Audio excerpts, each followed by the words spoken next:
Hey, Mikkel, which one do you think is the superpower of ergonomic keyboards? Oh, it's a tough choice. I would say ergonomics because it's in the name, more comfortable, but also programmable. You can customize it so you improve your productivity, and also they make you win another keyboard. Win another keyboard? Hi, I'm Mikkel. And I'm Luis. We'll talk about the part about winning a keyboard at the end of the video, so make sure you watch until the end. In the previous video, we talked about all the ergonomic features of ergonomic keyboards. And today we're going to talk about the other side of ergonomic keyboards, which is programmability, and how you can use that programmability to increase your performance and improve your productivity. Probably I would say like the physical part is 50% of the value, but the software and the firmware is the other 50%. Yes, and I think there's many people that think that they need to have pain or discomfort to use an ergonomic keyboard, and maybe they can use it just for productivity. Yeah, and kind of in our case, it's like this, right? Our journey, it started by let's increase productivity, not let's try to heal some kind of injury. Exactly. So, Mikkel, how a customizable keyboard or fully programmable keyboard can boost your productivity? Okay, so if you think about a normal keyboard, the normal keyboard is pre-configured for you. There's some layers, if you think about it, like you have Shift is actually a layer because you have your normal keys, and then you press Shift, those are capitalized, or you can access symbols. So think, for example, also about shortcuts that are pre-configured on your software, and also you can access them through your keyboard, like the basic ones, right? Like Control Copy or Control V, but also more complex ones with that different software have, these shortcuts. All of that is predefined. You cannot change it. But many of those shortcuts are going to be in places that you don't like. Or maybe you need to use both hands to access those shortcuts. Or you need to twist your hand. That's a great point. So keyboards were designed decades ago, and then softwares were developed, and the keyboard is the keyboard. You cannot really change anything, right? So when you want to Command C for copying on Mac or Control C, Control is on the left side and C is here, right? This is an easy one. But let's say that you want to do Control Alt 6. Now it's kind of complicated. You get this clause. Yeah, exactly. And things like the keyboard was designed so you use the modifiers on the right hand and the keys on the left side, or the modifiers on the left side with the keys on the right hand. But people don't really use it this way. The vast majority of people do this weird claw. Yeah, because many people are using the mouse while they use their other software. So maybe they're using Photoshop and they have one hand on the keyboard and the other one on the mouse. Yeah. And then your shortcuts, you cannot, leave your mouse to go to the right side and do it properly. Think about it. What if you could customize all that? What if you can change your basic layout? And what if you can change where your shortcuts are? Or maybe you can create, I talked about this shift layer. Imagine if you can customize that shift layer and you can have many more of those where you have your shortcuts specific to your programs and whatnot. Okay, so I understand. Let's say you're a videographer. Okay, so if you're a videographer and you're right-handed, your right hand is basically all the time in the mouse.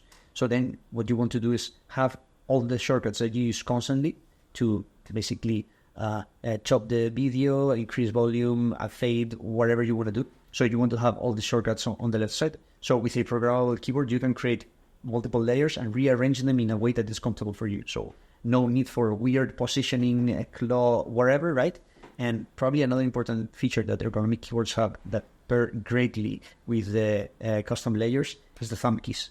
The thumb keys allow you to locate modifiers or high-frequency keys in that area, so you can access them really comfortably, so you don't need to do this weird claw. Yeah, and another thing that is also very important is that even if some of those shortcuts in some apps are fairly reasonable place, like maybe in some video editing apps they make it so you don't need to do like control something, it's just B or V or C and you can do some stuff, that's done in a way that one suits all. And with a programmable keyboard you can rearrange it exactly how you want it. For example, if you're left-handed, maybe the software or many softwares are designed so you use the hotkeys with the left hand, right? But if you're left-handed, you actually want to use the shortcuts and the hotkeys with the right because you want to be using the mouse with the left.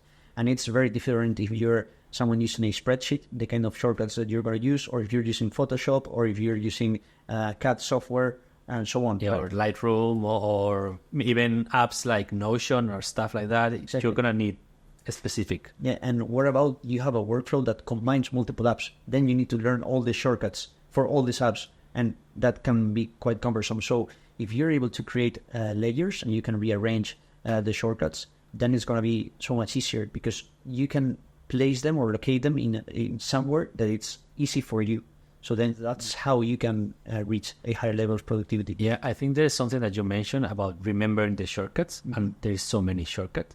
And the shortcuts that are multiple keys. You know, we talked about the simple ones like Command C, Command V, or Control C, Command V, depending on where you are. But there are many that are Shift, Control 4, and even more keys. Remembering those is very difficult. If you create a layer where it's just access that layer and press one key, it's always your most complicated commands can be just layer and a key. Yeah, and we're talking about shortcuts, but for example, in software like Notion or ClickUp or other software like this, there's shortcuts that you actually need to type. You need to type. So, for example, /red will change the color of the sentence to red, right? So in this case, with a programmable keyboard, you can create a macro, and the macro will write that for you. So you can even access what it's not really a shortcut in the sense of pressing 3 keys and then you get a functionality. It's a shortcut in the software because you don't need to use the mouse to click 3 times to get that function. Right? Yeah, and also, I mean, maybe we're going a bit deep in the rabbit hole, but there's some software like that, like ClickUp, for example, that is really picky on when and where you have to put that slash. It has to be at the beginning.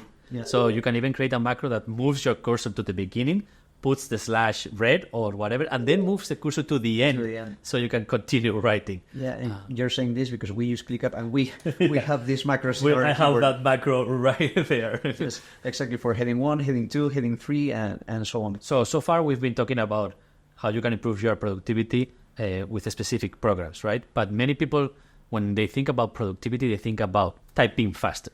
What do you think about that? Even though we type with keyboards, and we're in front of the computer many hours and we're typing, it's rare that we're typing constantly. Only a few professions are really typing constantly. Even coders, for example, that supposedly they're typing all the time, I would say most of the time you're thinking when you're a programmer. And then when you've reached your conclusions, you're actually typing, right? So the improvement in productivity, it's not only about typing, but it's actually navigating text, moving around windows, and selecting different things and then typing for a few bursts and then grabbing the mouse again and so on, right? Creating these layers and rearranging the shortcuts not only can improve your speed when typing, but actually all these interactions, everything that you're doing in the computer. But anyway, going back to the typing, yes, it can speed up your typing. Typing, not in the sense of only typing letters, but you're going to be using symbols and you're going to be using numbers and punctuation and so on, right?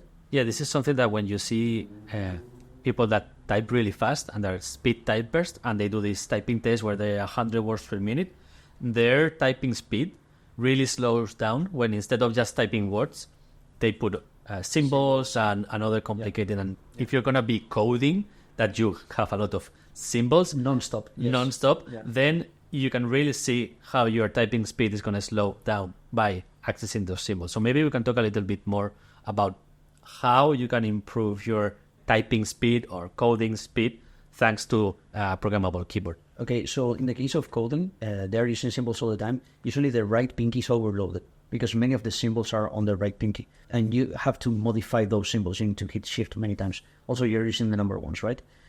So if you're moving your fingers upwards to access the numbers and your right pinky to the right side to hit symbols, these are not, let's say, ideal locations. The ideal location is closer to the home row. So probably it's going to be much quicker if you have a key to change layer, and then those symbols are under your fingertips in the home row area. Yeah, I'm not a coder, but sometimes I have to do a little bit of HTML. Okay, no coding. HTML and CSS, no coding. But so those have a lot of symbols, right? Mm-hmm. And you're always like opening some brackets and some. So I have my symbols layers. If I press this key, I have my parentheses here, 2 types of brackets up here, and then I have this. I don't know how do you call that in English, the ones that are like this. But we'll show that in the script. Larger than, right? Yeah, I don't know the English. Yeah, larger than and smaller than. Yeah. Those are used a lot to open a div or open a paragraph and whatnot. Mm-hmm. So I have those in pairs in my home row. So perfect. So it's super easy to open and close a parenthesis or that bigger than and smaller than. And I think that's one kind of layer that will really improve speed. Instead of having to go far away or pressing shift to get a symbol. You're not moving, and I have space here, so it's just the same finger that does the space. With a dual function key, you can get that symbol layer. Yeah, another thing that I think coders do quite a bit is navigate code. So I'm not a coder, but of course I navigate text because you need to edit documents, right? So in my case, this is my backspace key, but when I hold it, I have my arrows here, and I have moved to the beginning of the sentence, to the end of the sentence, and this is just one word left and one word right. And at the same time, here I have shift. So with shift, I can select the sentence, or I can select a word, and so on. So in a regular keyboard, you would be typing, and then you would move your hand downward, hit the keys, and if you wanted to modify the keys, you would need to use this here and then move again. But in my case, I need to move one finger down 1 unit, and I'm already in the arrows keys, right? So let's say that I have a similar layer like yours to access the brackets and so on. Let's say I have it in my left thumb. I could hit that one, like I could have one here. It's not the same layer, but it does something, right? So I could access those symbols, and then I could do like this and access my arrows. And this is much quicker for typing and for navigating. Yeah, and there's one more thing that we didn't mention, because we've talked about secondary layers, but there's also some things in your main layers that you can do to speed your typing, especially when you have thumb keys, which is moving those keys that are functionality, and the outers like enter, backspace, or shift. I think we've talked this in other videos, but I think it's worth mentioning again, is make use of the thumb keys to move those keys. That if you need to move backspace, most people move their hand. Yeah, to hit backspace. And then they need to find the home row again. And many times when you go back, they misplace their hand and then mistype, and then you have to delete again. Or you have to look at the keyboard to rearrange your fingers to look back at the screen. But ideally, you should never look at your keyboard. Yes. And so, for example, me, I have backspace on this thumb key and a space here, and enter are in these thumb keys here. I think I have shift if I hold this. So all those three keys are used a lot, enter, backspace, and shift, they're all in the thumb keys. Okay, but it seems here we are getting like a little bit ahead of us in the sense of, okay, we've gone through a journey until we reached this layer design that it has taken a lot of time. So if you're just getting started, you buy an ergonomic keyboard, like what's the kind of things that you can expect? That's a great question, Luis. I think a good idea would be to load the default layers on my device, and we can check them out. Sure, let's do it. Let me give you a second. The downloads, I will restore the default layers. Okay, that was quick. Okay, so this is the default layer, and we try to make it so people can start using the keyboard without having to adapt so much. So basically, when you put your hands on, these two thumb keys, where your thumbs naturally rest and also have these bumps, those are both space. And they're green, I can see. So there's some kind of color code. Yes, the same color keys do the same things. Okay. Or that's at least how we tried aiming for. Exactly. So then you see these two are yellow.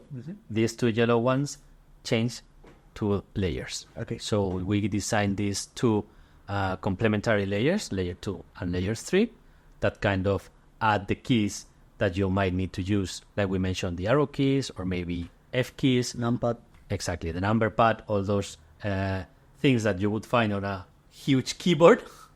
And a massive keyboard, they are all in different layers, so you don't have to move your hand around, and you can do things fast. Okay, so you have a spacebar, you have also layer changing keys. I guess you have some kind of backspace or enter keys on the thumb keys. Yes. One thing that we did is, for example, backspace, we kept it up there. Okay. So you, with your memory, can still go up there and have backspace and escape too. But we also added one on the left hand. You can see that they both are blue. Yeah. So this is blue and this is blue. They're both backspace. Okay, and I understand you can be with your right-handed mouse and you can still access the backspace. Exactly. Okay. Exactly. And do we have an enter key on the left side? Yes, we have an enter key on both hands. Okay. So since we removed the enter key that's here because it's, a small key and it's difficult to hit, we have these two thumb keys are both enter. Okay, understood. So you can do that and you can press enter without having to move your pinky. Okay, so you have the regular alphanumeric keys plus this improved thumb clusters, let's say more functionality there. Okay, so let's jump into layer 2. So with what key you access layer 2? Yes, so as we talked, these yellow ones are the layer 2 keys, and then when you hold that key, you can see your arrows there, and you can see your number pad here. Okay. But that key is a bit special. You can also double tap it, and you will be in that layer permanently. Okay, and that's particularly handy because usually when you're when you're using the numpad, you're using it for a bit, right? Exactly. So this way you don't need to hold the thumb key and you can still... Exactly. So like him, and I can type and I can put my numbers and do all my number pad things. It's like, okay, let me bring a number pad and put it under my fingers. And I can see that there's a pink key over there, so I guess that's an enter key, right? That's correct. That's the enter. So we highlighted it. Another thing that I like from this layer is that you have the arrow keys and the numpad at the same time. And this, for example, for a spreadsheet could be quite nice, right? Because you're navigating with your arrows and then you're using your numpad. Usually on a regular keyboard, you will have the arrows and the numpad. And right? yes, and the same, and then and the mouse all together. all together inside. And your left hand will be like, hello. Maybe scratching your face while you're doing everything with your right. I remember both discussing about this because for me, it's natural to have arrow keys on the left and the number pad on the right because my brain remembers using the number pad with the right hand because it was at the right. But you could argue, why not have the number pad on the left and use your right hand with the mouse? Yeah, that's a great point. But you said something that is very important when we were designing these layers. Is like, what are people used to? What's the most, let's say, regular experience, right? And even though usually arrows are on the right side, right, because physically they're on the right side, a lot of people grew playing games, and WASD this was a normal location for arrows, so people are more or less used to, at least if you've grown a player playing games, you're used to using arrows or similar, or at least movement keys on your left hand, right? And it's very rare that you have a numpad on the left side. Or you've looked for a weird custom keyboard, I guess, with the numpad on the left side, or that doesn't happen. But if we think about it from a, let's say, usage point of view, the keyboard was created many decades ago, and then the numpad was added, and it was added to the right side because most people are right-handed. And then the mouse was invented. So the mouse came after the numpad. But if the mouse would have been created and invented before the numpad, probably the numpad would have been at the left side because you want to be using the mouse to move around, and then you want to use the numpad to do... and you don't want your mouse to be super far away. Exactly. Or your keyboard much to the left while you're typing like this and using your mouse like this. That's what happens. Usually people tend to move around the keyboard further and to the left side, right? So from an ideal point of view, probably it's better that the numpad is on the left side. But if you're coming from, okay, let's try to make the smallest learning curve or the easiest transition, then probably it's easier that the numpad is on the right side. In my case, I have my numpad on the left side and my arrows on the right side. And also, for me, it makes more sense to have the arrows on the right side because usually you use or the mouse or the arrows. You usually don't use the same thing in the same, let's say, navigation keys or navigation device at the same time. I've tweaked my layer so it makes sense for me. From a, let's say, newbie standpoint, with the way of making the smallest transition possible is this one. Yeah, I think this is something that we can talk about in a few moments, is about this transition, no? Because we talked about these basic layers, but what would be the next step? Maybe I can show the other layer that we have, like layer 3, and then we can move to this. What happens next? So if I tap this key, I go back to the first layer, okay? And then if I hold this one, I have the F keys up there, okay? And then I have some media keys, so I can put my volume up, volume down. You can see that over there. And, you can play, pause, and so on. And here I have like sleep and the brightness up and down. Here I can move my brightness on the keyboard, and then I can also put it to sleep. Okay, so you have the typing layers, navigation numpad, and then media keys and, let's say, laptop functionality, brightness, wherever. Exactly. Okay, and this is basically the whole functionality of a full-size keyboard, but in a much smaller footprint. Exactly. That's a kind of like the mindset is, okay, let's put 104 keyboard, in something with 65 keys. Okay. And the benefit is that, F keys are closer. Instead of being up there, they're one row closer. Arrows are closer, numpad is closer, basically everything is everything is closer to under your fingertip. Exactly. Okay. You don't have to move your hand or stretch your fingers. Now people will say, okay, I've learned these ones. How do I move to making my own layers without feeling overwhelmed? I think that before talking about what's next, what's the evolution from this point, we should talk about that not everything is nice and easy, right? Yeah. We are talking about how we can increase productivity and how the keyboard, when it's customizable, is actually a productivity tool. But the truth is we've been training our muscle memory for years, in some cases decades, right? So if you are going to rearrange the layout, you're going to decrease your productivity for some time. I like to compare this to, let's say, regular sports or athletes. So for example, if you're a basketball player and you have a shooting motion and then you want to change it because you want to increase your range or your accuracy or whatever, you have to retrain that. But you've been playing basketball for many years, in some cases decades, right? And then what will happen is that you will reduce your accuracy. It's just part of the journey to improve on your accuracy. You tweak your shooting form, then this reduces your accuracy for some time until you build that mechanics, that muscle memory, and then you retrain it, and then you reach higher heights. So we can think about this like the regular keyboard kind of caps you. You're capped, right? Yeah. You hit your maximum. Then you need to kind of break that maximum, and then you will lower your productivity, but now you have a higher cap, right? A higher ceiling.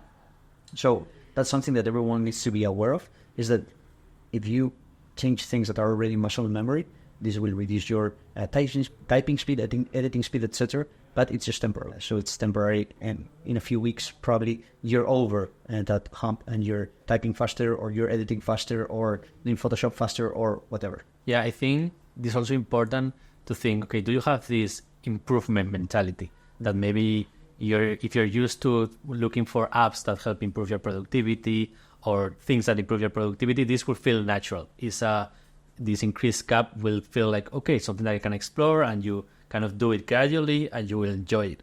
So I think that improvement mentality has to be part of you. Or do you think that you can do it without having that improvement mentality? That's a great point. The thing is, like, if you don't have that improvement mentality, your tolerance towards this process, it's going to be much lower, because you're going to get frustrated because you don't think where the keys are when you type. If you're used to not thinking and suddenly you make a mistake, okay, one mistake is okay. But when you've done hundreds of mistakes, then maybe you're getting tilted, right? It's really important that you have this growth mindset, that you're in a process that will lead to a better outcome.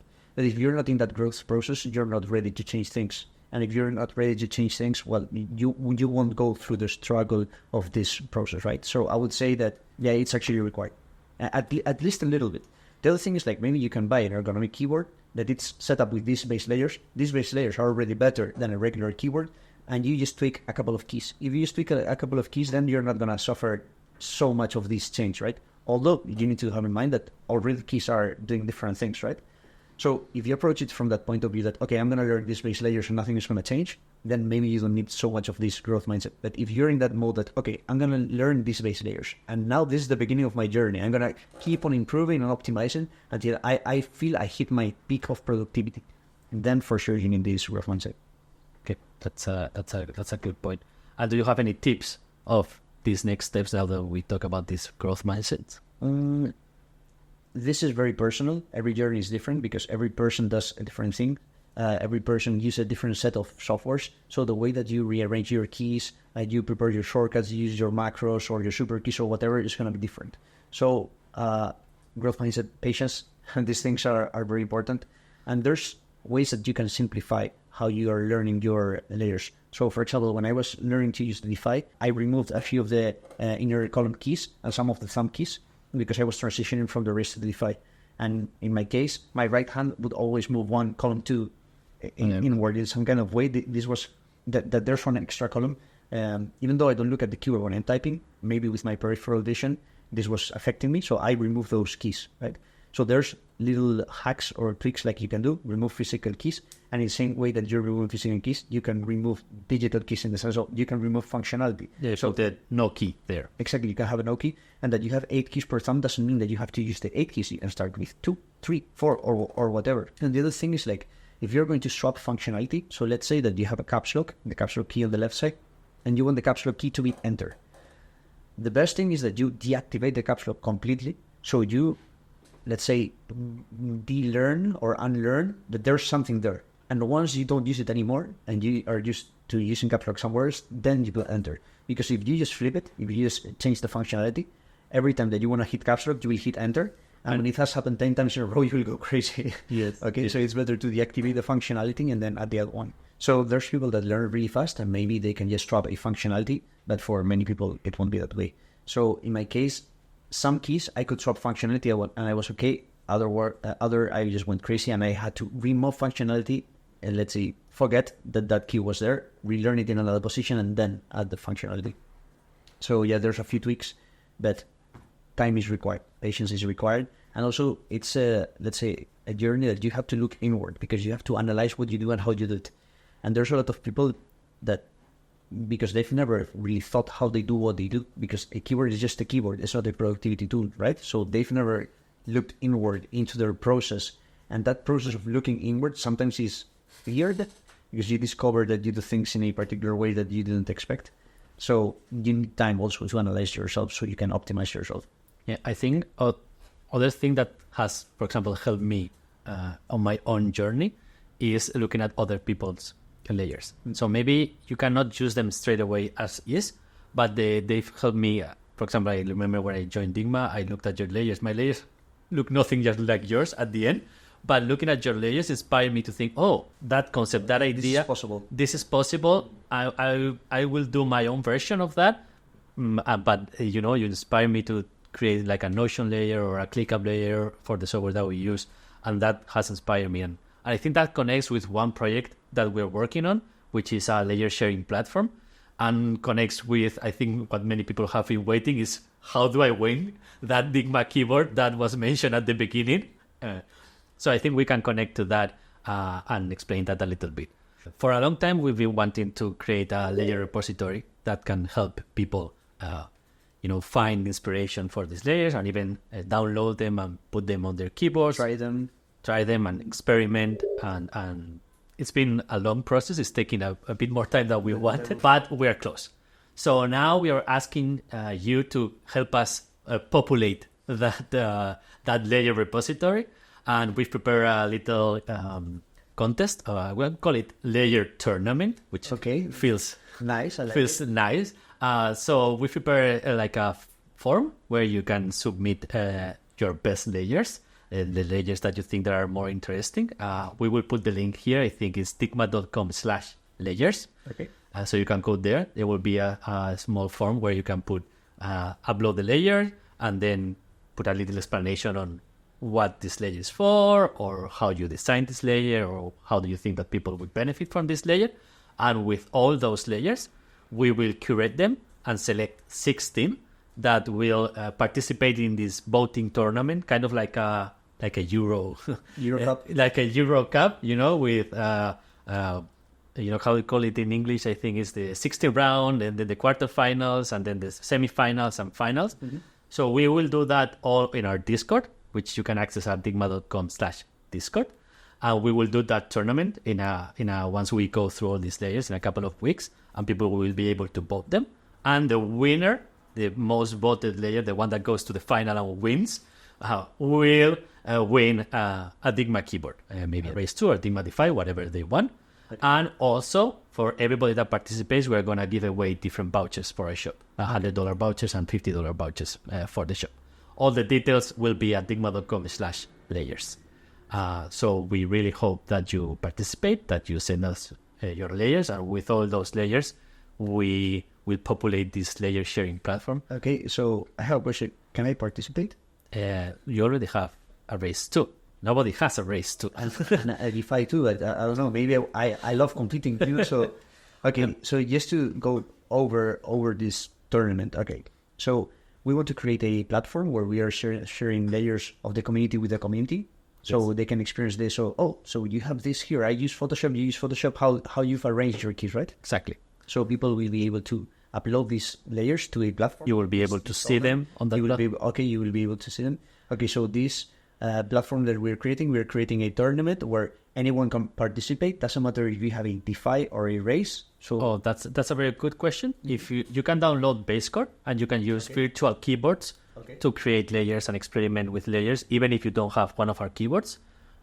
The software works without the keyboard. Okay, so if you already are using some kind of ergonomic keyboard, you could kind of replicate your layer and upload it. Yes, send it. And then we will select 16 of these layers, and then these 16 layers will that will be the beginning of the tournament. Exactly. And people will vote the 16 layers. So in, let's say, the first versus the 16 voting, who wins goes to the next bracket. Exactly. Okay. And like a tournament kind of thing. Okay, awesome.